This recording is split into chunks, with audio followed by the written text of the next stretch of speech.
ଶ୍ରୀକୃଷ୍ଣ କୁହନ୍ତି, ଯେତେବେଳେ ସମ୍ପର୍କ ତୁମକୁ କନ୍ଦାଇଥାଏ, ସେତେବେଳେ ବୁଝିଛ ଯେ ଏବେ ନିଜକୁ ଭେଟିବାର ସମୟ ଆସିଛି। କାରଣ ଯେତେବେଳେ ତୁମେ ନିଜ ଲୋକଙ୍କଠାରୁ ଯନ୍ତ୍ରଣା ପାଅ, ସେତେବେଳେ ଭଗବାନ ଚାହାନ୍ତି ଯେ ତୁମେ ତୁମ ନିଜର ହୁଅ।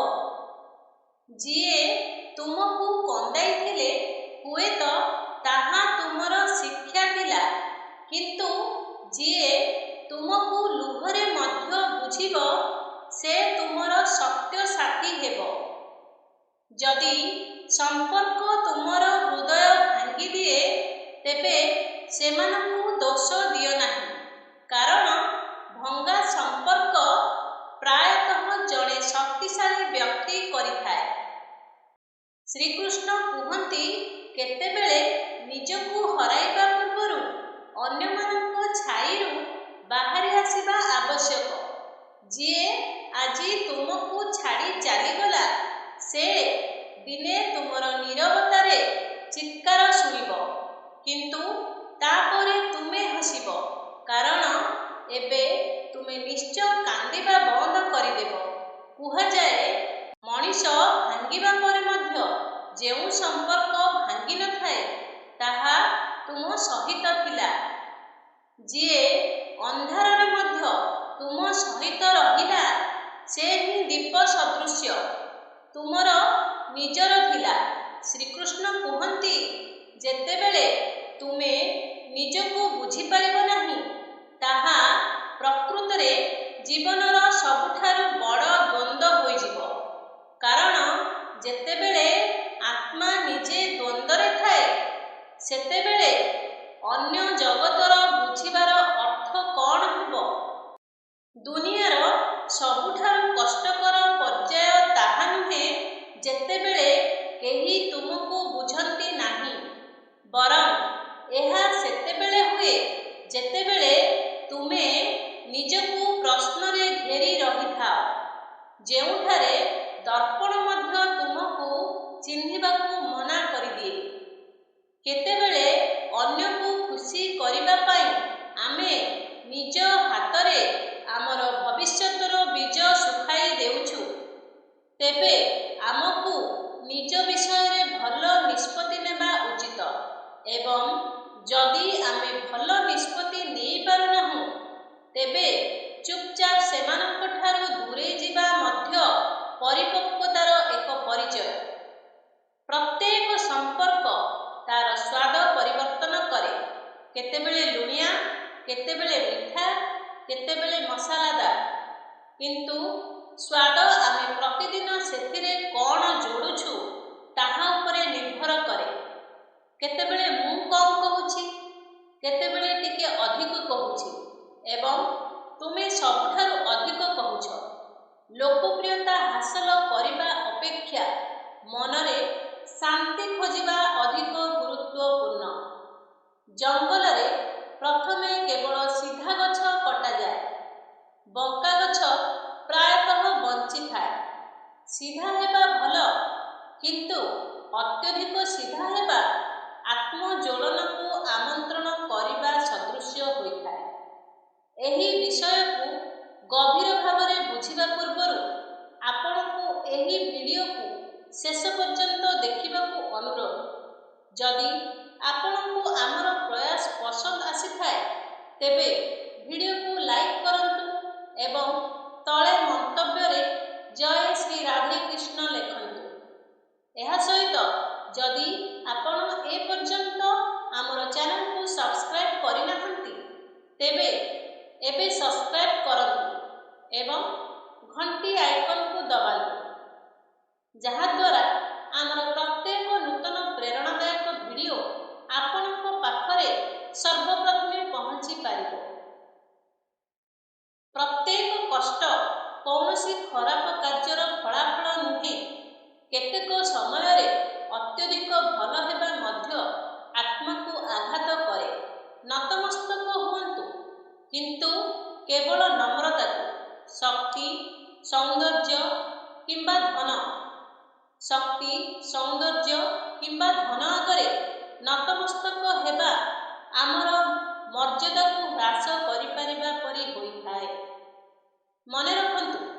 ଯେ ପର୍ଯ୍ୟନ୍ତ ଆପଣ ଆପଣଙ୍କର ସବୁଠାରୁ ବଡ଼ ଦୁର୍ବଳତାର ସମ୍ମୁଖୀନ ନ ହୁଅନ୍ତି, ସେ ପର୍ଯ୍ୟନ୍ତ ଆପଣ ଆପଣଙ୍କର ସବୁଠାରୁ ବଡ଼ ଶକ୍ତିକୁ ଚିହ୍ନଟ କରିପାରିବେ ନାହିଁ।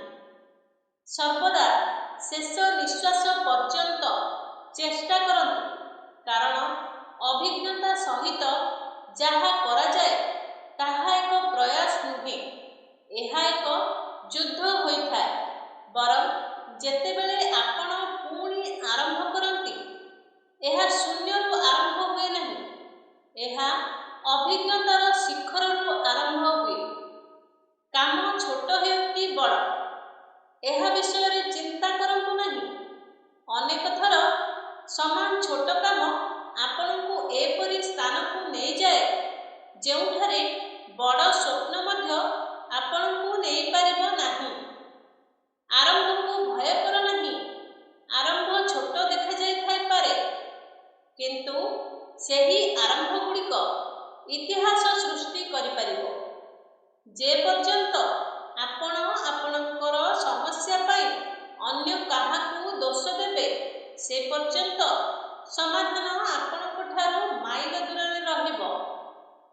ଯେଉଁଦିନ ତୁମେ ସ୍ୱୀକାର କରିବ ଯେ ସମସ୍ୟାଟି ତୁମର, ସେହିଦିନଠାରୁ ତୁମେ ଏହାର ସମାଧାନ ଖୋଜିବା ଆରମ୍ଭ କରିବ ଏବଂ କେତେବେଳେ ଯେଉଁ ପରିସ୍ଥିତିରେ ତୁମକୁ ଭାଙ୍ଗି ଦେଇଥିଲା, ତାହା ତୁମର ମେରୁଦଣ୍ଡ ହୋଇଯିବ।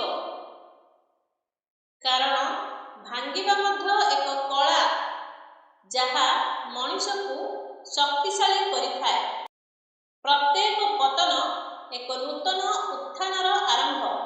ପ୍ରତ୍ୟେକ ଯନ୍ତ୍ରଣା ଏକ ନୂତନ ସାହସର ପ୍ରତିଧ୍ୱନି।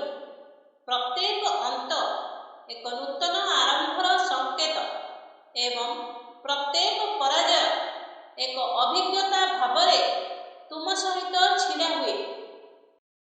ଯାହା ବାକି ଅଛି ତାହା ତୁମକୁ ସବୁକିଛି ହେବାର ରାସ୍ତା ପ୍ରଦାନ କରେ ଏବଂ ଯାହା କିଛି ନଥିଲା ତାହା ତୁମର ସବୁଠାରୁ ବଡ଼ ସମର୍ଥନ ହୋଇଯାଏ। କେତେକ ସମୟରେ ସବୁଠାରୁ ବଡ଼ ବିଜୟ ହେଉଛି ପରାଜୟକୁ ଗ୍ରହଣ କରିବା, କାରଣ କେବଳ ସେହି ବ୍ୟକ୍ତି ଯିଏ ମୁଣ୍ଡ ନୁଆଁଇଥାଏ, ସେ ଗଭୀରତାରୁ ଉଠିଥାଏ। ସୌନ୍ଦର୍ଯ୍ୟ ସେହି ହସରେ ନିହତ ଯାହା ଏବେ ବି ଏକ ଭଙ୍ଗା ବ୍ୟକ୍ତିର ମୁହଁକୁ ସଜାଏ। ଶ୍ରୀକୃଷ୍ଣ କୁହନ୍ତି, ଯଦି ଚିନ୍ତାଧାରା ସୁନ୍ଦର ହୁଏ, ତେବେ ମୁହଁ ସ୍ୱୟଂଚାଳିତ ଭାବରେ ଉଜ୍ଜ୍ୱଳ ହୋଇଯାଏ। ଯାହାର ନିଜ କାର୍ଯ୍ୟରେ ବିଶ୍ୱାସ ଥାଏ, ତାକୁ ଅନ୍ୟମାନଙ୍କ ପ୍ରଶଂସାର ଆବଶ୍ୟକତା ନାହିଁ। ଯାହାର କଥା ଅନ୍ୟମାନଙ୍କ କ୍ଷତକୁ ସୁସ୍ଥ କରେ, ସେ ପ୍ରକୃତରେ ସୁନ୍ଦର। ଏବଂ ଯେଉଁ ବ୍ୟକ୍ତି ନିଜ ଆଚରଣରେ ସରଳ, ଯିଏ ନିଜ ମୂଲ୍ୟବୋଧରେ ଗଭୀର, ତାଙ୍କ ଚରିତ୍ର ସମୟର ଧୂଳିରେ ମଧ୍ୟ ଅମର ରହିଥାଏ। ମୁହଁର ସୌନ୍ଦର୍ଯ୍ୟ ବୟସ ସହିତ ମିଳନ ହୋଇଥାଏ, କିନ୍ତୁ ଚରିତ୍ରର ସୁଗନ୍ଧ ପିଢ଼ି ପରେ ପିଢ଼ି ପର୍ଯ୍ୟନ୍ତ ରହିଥାଏ। ଏବଂ ତାପରେ ପ୍ରଶ୍ନ ଉଠେ, କ'ଣ ପ୍ରକୃତରେ ଦୁନିଆରେ କେହି ଖୁସି ଅଛନ୍ତି? ହଁ, ସେହି ଲୋକମାନେ ଯେଉଁମାନେ ଜାଣିଛନ୍ତି ଯେ ଆଶା କରିବା ହେଉଛି ସବୁଠାରୁ ବଡ଼ ଅସହାୟତା। ଯେଉଁମାନେ ଜାଣିଛନ୍ତି ଯେ ନଦୀ ପାଣି ମିଠା, କାରଣ ଏହା ପ୍ରବାହିତ ହୋଇଥାଏ। ସମୁଦ୍ର ପାଣି ଲୁଣିଆ, କାରଣ ଏହା ସବୁକିଛି ନିଜ ଭିତରେ ରଖେ। ଏବଂ ନାଳ ଦୁର୍ଗନ୍ଧ କରେ, କାରଣ ଏହା ସ୍ଥିର। ସ୍ଥିରତା ଜୀବନରେ କ୍ଷୟ ଆଣେ। ଗତି ହେଉଛି ସୁନ୍ଦର ଜୀବନର ପ୍ରୟାସ। ଯଦି ତୁମେ ଦେଇ ଚାଲିବ, ଲୋକମାନେ ମନେ ରଖିବେ। ଯଦି ତୁମେ ନେଇ ଚାଲିବ, ଲୋକମାନେ ଭୁଲିଯିବେ। ଏବଂ ଯଦି ତୁମେ ପଛକୁ ଫେରିଯିବ, ଲୋକମାନେ ତୁମକୁ ଦୟା କରିବେ। ତଥାପି ଲୋକମାନେ ଅନ୍ୟମାନଙ୍କ ଦୋଷ ଖୋଜିବାରେ ବ୍ୟସ୍ତ, ହୁଏତ କାରଣ ସେମାନଙ୍କର ନିଜକୁ ସୁଧାରିବାରେ ସାହସ ନାହିଁ। କିନ୍ତୁ ଯିଏ ନିଜକୁ ବଦଳାଇଛି, ସେ ଅନ୍ୟମାନଙ୍କୁ ଅନ୍ୟମାନଙ୍କୁ ସମାଲୋଚନା କରିବାରେ ସମୟ ନଷ୍ଟ କରେ ନାହିଁ। ଆତ୍ମବିଶ୍ଳେଷଣ ପାଇଁ ସମୟ ବାହାର କର, କାରଣ ସମୟ ସହିତ ଆମେ ବଡ଼ ହୋଇଯାଉ, କିନ୍ତୁ ଆମର ଚିନ୍ତାଧାରା ସହିତ ଆମେ ଉଚ୍ଚ ହୋଇଯାଉ। ପ୍ରତ୍ୟେକ ଥର ନିଜକୁ ଅନ୍ୟମାନଙ୍କ ଅପେକ୍ଷା ଭଲ ପ୍ରମାଣିତ କରିବା ପାଇଁ ପ୍ରତିଯୋଗିତା କର ନାହିଁ। ନିଜକୁ ନିଜଠାରୁ ଭଲ କର, କାରଣ ପ୍ରକୃତ ପ୍ରତିଯୋଗିତା କେବେ ବାହାରେ ନୁହେଁ। ଏବଂ ତାପରେ କେହି କହିବେ, ତୁମେ କେତେ ସମୟ ନିଜକୁ ଭଲ କରି ଚାଲିବ? ତାପରେ ହସି କହିବେ, ଯେ ପର୍ଯ୍ୟନ୍ତ ନିଶ୍ୱାସ ଚାଲୁଛି ପ୍ରୟାସ ଜାରି ରଖ, କାରଣ ଯିଏ ବନ୍ଦ କରିଦେଲା ସେ ଜୀବନରେ ସରିଗଲା। ଯେଉଁମାନେ ସବୁକିଛି ପାଇଛନ୍ତି ସେମାନଙ୍କର ମଧ୍ୟ ଅଭିଯୋଗ ଅଛି, ତେଣୁ ଅଭିଯୋଗ କରିବା ପୂର୍ବରୁ ଧନ୍ୟବାଦ କହିବା ଶିଖନ୍ତୁ। ଦୃଷ୍ଟିକୋଣ ପରିବର୍ତ୍ତନ ହେଲେ ଜୀବନ ବଦଳିଯାଏ। ଜିନିଷଗୁଡ଼ିକ ବ୍ୟବହାର ପାଇଁ ଏବଂ ଲୋକମାନଙ୍କ ପ୍ରେମ ପାଇଁ, କିନ୍ତୁ ଯେତେବେଳେ ଏହି କ୍ରମ ଓଲଟା ହୁଏ ସେତେବେଳେ ସମ୍ପର୍କ ନଷ୍ଟ ହୋଇଯାଏ। ତାପରେ ଭାବନ୍ତୁ, କିଏ ସର୍ବୋତ୍ତମ ବ୍ୟକ୍ତି? ହୁଏତ ସେ ଯିଏ ଏହି ଦୁନିଆରେ ଆଉ ନାହିଁ, କିମ୍ବା ଯିଏ ଏପର୍ଯ୍ୟନ୍ତ ଆସିନାହିଁ, କିମ୍ବା ଯାହାଙ୍କ ସହିତ ଆମର କୌଣସି ଚିନ୍ତା ନାହିଁ। କ୍ଷମା କରିବା ମଧ୍ୟ ଏକ କଳା। ଏହା ଆପଣଙ୍କୁ ଦୁର୍ବଳ କରେ ନାହିଁ, ବରଂ ଏହା ଆପଣଙ୍କୁ ଭିତରୁ ମୁକ୍ତ କରେ। ଏବଂ ଯେତେବେଳେ ଆପଣ ଅନ୍ୟକୁ କ୍ଷମା କରିବାକୁ ଶିଖନ୍ତି, ଅନ୍ୟମାନଙ୍କୁ ବୁଝିବା ସହଜ ହୋଇଯାଏ। ଆପଣଙ୍କ ପ୍ରତିଛବି, ଆପଣଙ୍କ ଆଚରଣ ଏବଂ ଆପଣଙ୍କ ଚରିତ୍ର ଏସବୁ ଆପଣଙ୍କ ବୟସଠାରୁ ବହୁତ ଦୂରଯାତ୍ରା କରେ। ଆପଣ ଚାଲିଯିବେ, କିନ୍ତୁ ଆପଣଙ୍କ ପରିଚୟ ରହିବ। ତେଣୁ ଶାନ୍ତି ବାଣ୍ଟିବାକୁ ଶିଖନ୍ତୁ, ପାଇବାକୁ ନୁହେଁ, କାରଣ ଯିଏ ଶାନ୍ତି ଦିଏ ସେ ହିଁ ଶାନ୍ତି ପାଇବାର ଯୋଗ୍ୟ। ଶାନ୍ତି ଖୋଜିବାରେ ଭ୍ରମଣ କର ନାହିଁ, ବରଂ ଏହାକୁ ବଞ୍ଚ।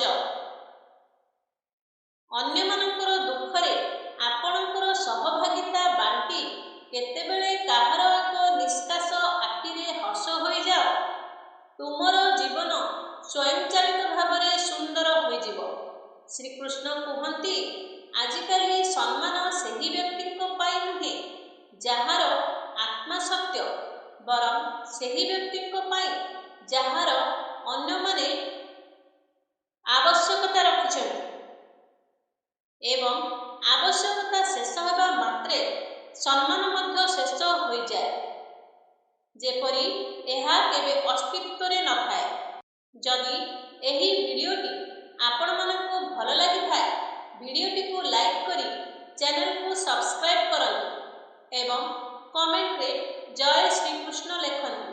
ଏହିପରି ନୂଆ ନୂଆ ଭିଡ଼ିଓ ଦେଖିବା ପାଇଁ ଆମ ଚ୍ୟାନେଲ ସହିତ ଯୋଡ଼ି ହୋଇ ରୁହନ୍ତୁ। ପୁନର୍ବାର ଦେଖା ହେବ ଏକ ନୂତନ ଭିଡ଼ିଓ ମାଧ୍ୟମରେ। ସମସ୍ତେ ଭଲରେ ରୁହନ୍ତୁ, ଖୁସିରେ ରୁହନ୍ତୁ। ସେ ପର୍ଯ୍ୟନ୍ତ ବିଦାୟ ଦିଅନ୍ତୁ। ଜୟ ଶ୍ରୀକୃଷ୍ଣ। ରାଧେ ରାଧେ। ଧନ୍ୟବାଦ।